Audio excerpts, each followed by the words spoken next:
Oke, selanjutnya yaitu mengenai keluarga yang kuat. Jadi, dari keluarga yang kuat ini tentu dasarnya adalah Kristus ya. Jadi, Kristus adalah dasar yang kuat, artinya kita meletakkan segala pergumulan, sukacita, dan pertumbuhan di dalam Kristus. Kristus adalah dasar keluarga dan dasar seseorang untuk melakukan segala sesuatu, gitu ya. Dan ketika kita mendasarinya pada Kristus, tentu buah yang dihasilkan adalah buah roh, atau kita hidup sesuai dengan kebenaran firman Tuhan. Ketika kita mendasari setiap aspek kehidupan kita pada Kristus, artinya kita mampu meletakkan atau bergantung sebenarnya pada Kristus. Ini sebagai caranya ya. Oleh karena itu, kita tahu dan paham bahwa Kristus adalah sumber segala sesuatu, dan Kristuslah yang mengokohkan keluarga itu terbentuk, serta Kristuslah yang menyelamatkan kita. Kristus juga sebagai jalan kita untuk memahami dan melakukan kebenaran firman Tuhan. Gitu ya. Jadi Kristus berperan aktif dalam setiap kehidupan kita, khususnya di dalam satu keluarga. Oke, selanjutnya mengenai kepribadian yang kuat. Jadi kepribadian atau karakter itu dibentuk di dalam keluarga. Ini sebagai modal utama ya, karena memang keluarga adalah unit terkecil, atau enggak, keluarga adalah tempat pertama dan utama seseorang untuk bertumbuh. Oke, khususnya dalam pertumbuhan karakter seseorang. Di dalam keluarga juga terdapat role model atau modelnya itu sendiri, yaitu anggota keluarga itu sendiri, gitu kan. Jadi ada orang tua, ayah dan ibu. Dari setiap sikap, perkataan, dan tindakan orang tua atau sebagai guru pertama seseorang untuk tumbuh, itulah yang mendidik anak-anaknya dan membentuk karakter anak-anaknya. Kemudian yang keempat, yang selanjutnya mengenai model lainnya yaitu komunikasi. Jadi ini komunikasi penting banget, seperti yang telah dijelaskan minggu lalu ya, mengenai prinsip dalam keluarga Allah, yaitu komunikasi. Jadi komunikasi ini penting sekali untuk membentuk suatu kepribadian yang baik. Jadi baik buruknya komunikasi dalam keluarga, dan itulah yang membentuk baik buruknya kepribadian anak di kemudian hari. Sehingga kita dapat pahami bahwa pusat pengembangan karakter atau pusat pertumbuhan karakter seseorang itu adalah keluarga. Keluarga yang didasari dari Kristus, sehingga buahnya itu pun merujuk kepada Kristus. Jadi kita tahu ya bahwa dari Allah akan kembali lagi kepada Allah, gitu ya. Next, ketika kita bertumbuh dari keluarga dan kita mampu bertumbuh menjadi pribadi yang sesuai dengan Kristus, tentu caranya harus kita tahu dong. Nah, caranya itu didasari dari Kisah Para Rasul 2 ayat 42. Yuk kita baca sama-sama ya. 1, 2, 3. Mereka bertekun dalam pengajaran rasul-rasul dan dalam persekutuannya, dan mereka selalu berkumpul dalam memecahkan roti dan berdoa. Jadi maknanya ada 4. Yang pertama, ketika kita bersekutu, ketika kita belajar atau kita berusaha untuk bertumbuh di dalam Kristus, maka kita perlu untuk bertekun dalam setiap pengajaran Allah, bertekun untuk membaca dan memahami kebenaran firman Tuhan. Karena memang dasarnya atau sumber kehidupan kita adalah Alkitab. Jadi kita perlu untuk bertekun di dalam Alkitab. Kemudian kita perlu untuk meresponi panggilannya untuk bersekutu. Jadi setiap kali kita bersekutu itu bukanlah suatu kemampuan kita. Jadi bukanlah suatu kehendak kita untuk datang bersekutu bersama, tetapi itu karena panggilan Allah itu sendiri. Paham ya? Kemudian kita mampu berbagi, baik suka maupun duka. Jadi memecah-mecahkan roti itu merupakan suatu ilustrasi kita mampu berbagi kepada orang lain. Khususnya di dalam anggota keluarga, kita mampu berbagi baik suka maupun duka. Yang terakhir, kita mampu berdoa bersama. Jadi doa itu bukan berbicara mengenai pribadi diri sendiri atau self-centered, tapi kita mampu untuk berdoa secara komunal. Kita mampu mendoakan diri, kita mampu mendoakan anggota keluarga, kita mampu mendoakan orang lain, gereja, kepemimpinan negara, dan lain sebagainya. Oke, sehingga keempat poin ini merujuk pada satu cara, intinya yaitu melakukan dan membiasakan kehidupan rohani yang diterapkan dalam keluarga Allah. Wah, menarik ya, karena keempat ini ternyata cuma satu kuncinya, yaitu melakukan dan membiasakan kehidupan rohani. Lalu langkah konkretnya seperti apa untuk membiasakan kehidupan rohani itu? Oke, langkah konkretnya yang pertama, Lexio Divina atau disiplin rohani. Ini sangat penting sebagai orang Kristen ya, yaitu dengan cara kita beribadah secara komunal dengan keluarga kita, yaitu dimana kita mendengarkan firman Tuhan, membaca firman Tuhan, membaca renungan harian, dan diakhiri dengan doa. Kita juga bisa masukkan sharing di dalamnya sebagai satu pertumbuhan yang kita bisa lakukan di situ. Oke, kita bisa berdoa bersyukur, kita mendoakan atau menyerahkan aktivitas yang akan kita lakukan, kemudian kita mendoakan orang lain, gereja, dan topik lainnya. Oke, paham ya? Kemudian selanjutnya itu mengenai, ini adalah cara secara personal dengan cara kita berdoa, doa yang Tuhan ajarkan kepada kita, yaitu doa Bapa Kami, serta kita melafalkan hukum kasih. Ketika kita belum hafal, kita bisa buka dari Matius 22 ayat 37 hingga 39. Yang ketiga, di malam hari kita tidak lupa untuk bersyukur. Kita merefleksikan setiap detik dari kehidupan kita di hari tersebut. Jadi kita bisa bersyukur, hari itu boleh terlewati, hari itu boleh mampu kita jalani sesuai dengan kebaikan Tuhan. Oke? Kemudian selanjutnya bagi remaja Kristen penting untuk kita bisa memulai dengan hal sederhana, yaitu dengan kita mengajak saudara kita, mengajak orang tua kita untuk rutin beribadah kepada Tuhan. Dan jangan lupa serahkanlah segala upaya kita kepada Tuhan, karena memang setiap upaya kita tuh tidak luput dari pertolongan Tuhan. Jadi Tuhanlah yang membukakan setiap hati dan pikiran kita, dan Roh Kuduslah yang melakukan itu. Paham ya? Oke, selanjutnya ini penting, ini adalah poin yang ditunggu-tunggu, betul ya? Kita akan belajar mengenai karakternya. Jadi yang pertama mengenai karakter bangsa. Yang pertama religius, kita mampu untuk menghargai kepercayaan diri sendiri, kepercayaan kepada Tuhan, maupun kepercayaan orang lain. Kita bisa menghargai hal itu.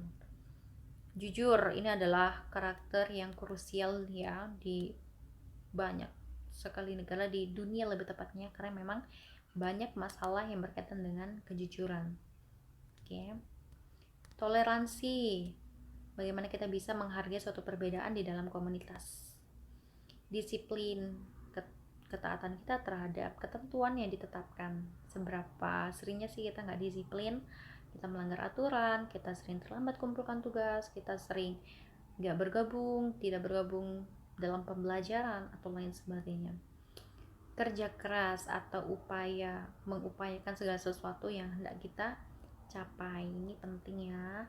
Kreatif, jadi kreatif itu bukan sekadar berbicara mengenai art and craft ya, krayon, gunting, dan lain sebagainya. Kreatif itu berbicara mengenai bagaimana kita bisa mengembangkan apa yang boleh diberikan bagi kita, apa yang boleh talenta Tuhan kasih untuk kita, sebagai suatu kepercayaan yang boleh kita kembangkan menjadi suatu keunikan tersendiri. Mandiri, seberapa banyak sih di antara kita yang masih bergantung terhadap orang lain? Kita dikasih tugas, kita masih tanya teman-teman kita, bukan tanya karena nggak paham ya, tetapi tanya jawaban. Aduh, di mana mandiri kita gitu.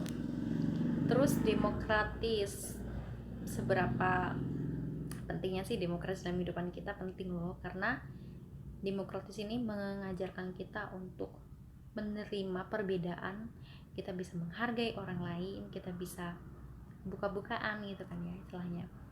Kemudian rasa ingin tahu, semangat kebangsaan, cinta tanah air. Jadi minggu lalu kita memperingati kelahiran Indonesia ya, 17 Agustus, dan cobalah kita berefleksi seberapa kita mencintainya Indonesia kita yang indah ini. Jadi seberapa cintanya kita kepada Indonesia. Oke. Gemar membaca, menghargai prestasi, ini penting ya, menghargai prestasi baik diri sendiri maupun orang lain. Bersahabat, kita mampu Ini berkaitan dengan toleransi ya dan demokratis, di mana kita mampu menghargai orang lain, kita mampu menjalin relasi dengan orang lain. Peduli lingkungan, aduh ini penting banget, ibu mau tegaskan ke kalian semua ya. Peduli lingkungan ini sangat berkaitan dengan kita semua orang Kristen loh. Kita mengaku image of God, kita mengaku gambar dan rupa Allah, tetapi kita sering menyiksa hewan, kita sering bunuh tumbuh-tumbuhan, kemudian kita juga sering membuang sampah sembarangan dan lain sebagainya yang merusak alam gitu kan. Jadi di mana image of God kita gitu kan, di mana cerminan tersebut lebih tepatnya. Oke, kita mengaku image of God, oleh karena itu kita harus melakukan dong apa yang Tuhan lakukan. Tuhan menciptakan dunia ini dengan begitu indahnya. Kita tidak menciptakan, ya betul sekali, tetapi tugas kita adalah merawat, melestarikan alam semesta. Paham ya? Peduli sosial, tanggung jawab, dan cinta damai. Ini adalah 18 karakter yang boleh kita harus lakukan sebagai remaja Kristen. Paham ya? Kemudian karakter bangsa ini adalah karakter yang umum, artinya general, artinya semua orang melakukan. Oke. Kita sebagai pribadi Kristus, sebagai pribadi Kristen, apa dong yang unik, apa dong yang berbeda dari kita? Nah, tentu dasarnya atau teladannya kita tuh siapa? Yaitu Kristus. Kita bisa lihat dari Kolose 3 12-15, di mana ada kasih, ada kemurahan, rendah hati, kelemah lembutan, sabar, mengampuni, cinta damai, dan bersyukur. Jadi 8 karakter ini, 8 karakter yang boleh kita lakukan sesuai dengan teladan Kristus. Dan satu refleksi yang perlu kita renungkan ke depannya yaitu, apakah kita sudah mencerminkan ke-8 karakter ini? Yaitu ada kasih di hidup kita, ada kemurahan, ada rendah hati, ada lemah lembut, hingga ada bersyukur. Gitu kan? Paham ya? Oke. Kemudian yang lainnya kita bisa jumpai dari Galatia 5 ayat 22 sampai 23. Ketika kita berbicara mengenai karakter Kristus, artinya kita mampu hidup sesuai dengan roh gitu kan. Jadi kita ketika kita hidup sesuai dengan roh, maka kita mampu menghasilkan buah roh. Buah roh itu apa? Ada kasih, sukacita, damai, kesabaran, kemurahan hatian, kebaikan, kesetiaan, kelemah lembutan, dan penguasaan diri. Wow, menarik ya, karena 8 karakter ini ternyata ada karakter atau ada buah roh yang disebutkan di dalam Kolose seperti kasih, sabaran, kemurahan, damai, dan kelemah lembutan gitu ya. Nah, selanjutnya di dalam pembentukan karakter kita di dalam keluarga, tentu kita akan mengalami suatu pertumbuhan itu kan. Caranya pertumbuhan itu seperti apa gitu kan, seperti yang kita sudah pelajari tadi. Kemudian dalam pembentukan karakter Kristus juga kita perlu adanya iman. Tentu dong, kita perlu percaya dulu pada Kristus, baru kita bisa menghidupinya gitu ya. Kita bisa berjalan bersama Kristus gitu. Dan di dalam setiap perjalanan itu ternyata ada dua tipe orang yang berbeda, dimana orang tersebut berjalan untuk bertumbuh secara iman mereka. Dua tipe dasar iman itu kita lihat di Matius 4 ayat 24 hingga 27. Yang pertama adalah pembangun yang bijak. Jadi ayat ini berbicara mengenai dua tipe pembangun, yaitu bijak, di mana pembangun tersebut mendasari pembangun rumahnya itu di atas batu. Dan artinya batu adalah suatu material yang kokoh, kuat, sehingga suatu ada masalah, ada badai, itu tidak mudah rusak bangunannya ya. Dan disebut sebagai pembangun yang bijak karena ia mampu mendengarkan perkataan dan melakukan perkataan Kristus dan melakukannya sebagai dasar iman mereka. Jadi dia percaya kepada Kristus, makanya dia melakukannya gitulah. Itulah sebagai dasar imannya. Kemudian yang kedua itu pembangun tentu yang tidak bijak. Jadi pembangun yang tidak bijak itu mendasari pembangunannya di atas pasir, suatu material yang mudah hilang, mudah tergerus air, bahkan mudah tersipu angin. disebut sebagai pembangun yang tidak bijak karena dia berseru. Dia berseru dan mendengarkan setiap perkataan Kristus, tetapi dia tidak melakukannya. Karena apa? Dia dasarnya nggak percaya. Makanya dia dengar tapi tidak menyerukannya. Paham ya dua perbedaan ini? Jadi dasarnya adalah iman kita. Apakah kita percaya kepada Kristus, artinya kita meletakkan segala sesuatu itu sepenuhnya pada Kristus, atau kita hanya tahu, kita hanya dengar tetapi kita nggak melakukannya sebagai wujud kita sebenarnya nggak percaya Kristus gitu ya. Oke, sejauh ini ada pertanyaan? Jika ada pertanyaan bisa ditanyakan langsung di forum chat.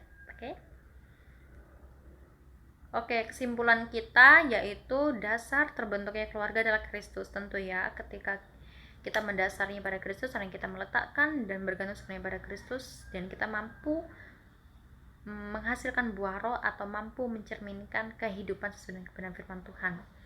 Kemudian dalam pertumbuhan tersebut perlu atau penting untuk kita melakukannya, artinya kita perlu cara untuk bertumbuh, yaitu dengan cara disiplin dalam hal rohani.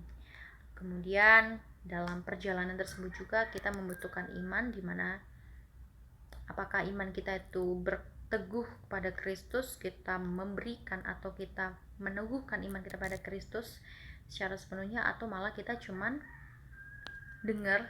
kita mendengarkan perkataannya tetapi kita tidak mengimaninya ya. Oke, selanjutnya mengenai tugas. Jadi tugas ini Ibu soundingkan ada 2 tugas. Yang pertama itu menemukan masalah yang terjadi dalam keluargamu. Jadi baik kamu dengan orang tua maupun dengan saudaramu. Jadi ini refleksi pribadi ya, mengoreksi diri sendiri terkait dengan 5 karakter dari beberapa karakter yang sudah Ibu jelaskan di atas. Oke. Jadi tulislah langkah konkret atau komitmenmu. Jadi contohnya seperti ini. Misalkan saya bergumul di dalam karakter penguasaan diri gitu ya. Jadi saya jelaskan di situ. Saya jelaskan penguasaan diri, misalnya saya mudah emosi. Saya mudah sekali terbawa marah. Saya suka marah gitu kan. Jadi saya nggak menguasai diri saya sendiri kan. Oleh karena itu, langkah konkret depannya apa? Misalnya, saya lebih mau mengontrol emosi saya dengan cara mengetahui lebih clear, lebih jelas permasalahan yang sedang saya hadapi. Sehingga saya lebih bisa mengontrol atau meredam emosi saya gitu kan. Dan 4 lainnya yang saya jelaskan misalnya mungkin tentang kejujuran, tentang disiplin, cinta tanah air, dan yang kelima mengenai kemurahan. Jadi harus 5 karakter ya, harus 5 karakter yang kita gumulkan. Ini terlalu sedikit loh untuk banyaknya karakter yang Ibu sudah jelaskan ya. Jadi 5 karakter itu, setiap karakter harus dijelaskan mengapa kalian bergumul di dalam karakter tersebut dan langkah konkret ke depannya apa. Paham ya? Kemudian tugas yang kedua itu menggambar 2 rumah yang ada di atas batu atau di atas pasir. Jadi kalian gambarkan dari Matius 7 ayat 24 di mana ada rumah di atas batu dan rumah di atas pasir. Dan coba identifikasi dirimu. Kamu tuh lebih cocok bagaikan rumah yang di atas batu atau yang dibangun di atas pasir sebagai dasar imanmu. Oke, dan jelaskan alasannya. Kenapa? Misalnya, saya tuh mendirikan iman saya atau berpegang teguh pada Kristus. Saya selalu menaruhkan setiap harapan pergumulan saya pada Kristus, dan itu dijelaskan minimal 1 paragraf. Paham ya? Ketika kalian ada pertanyaan silahkan ditanyakan. Ibu sangat terbuka untuk setiap pertanyaan kalian. Notesnya, tugas dikerjakan di Microsoft Word dan dikirim maksimal Rabu 26 Agustus pukul 23.59 waktu Indonesia Barat. Paham ya? Keterlambatan akan mempengaruhi poin penilaian. Jadi Ibu sangat menghargai ketepatan waktu kalian. Dan yang ketiga, Ibu lupa mencatat, yaitu no tolerance for cheating. Artinya Ibu gak toleransi untuk siapapun yang menyontek. Oke? Jadi Ibu sangat harapkan kalian bisa jujur, dan Ibu benar-benar sangat menghargai kejujuran serta ketepatan waktu setiap orang. Paham ya? Oke, yuk Kita tutup pembelajaran kita dalam doa. Tuhan Allah Bapa yang baik, terima kasih Bapa untuk waktu yang singkat ini untuk kami bisa belajar mengenai kebenaran firman-Mu. Bapa, kami sadar kami banyak kelemahan, kami sadar banyak kekurangan, oleh karena itu kami menyerahkan segalanya dalam tangan-Mu. Mampukan kami Bapa untuk melihat segala momen yang kami jumpai atau kami rasakan sebagai cara-Mu untuk memperkenalkan diri kepada kami. Terima kasih Kristus, betapa murahnya Engkau, betapa baiknya Engkau dalam kehidupan kami, dan biar ajarlah kami untuk bersyukur atas segala sesuatu itu. Terima kasih Kristus, yang padamu kami berdoa, amin.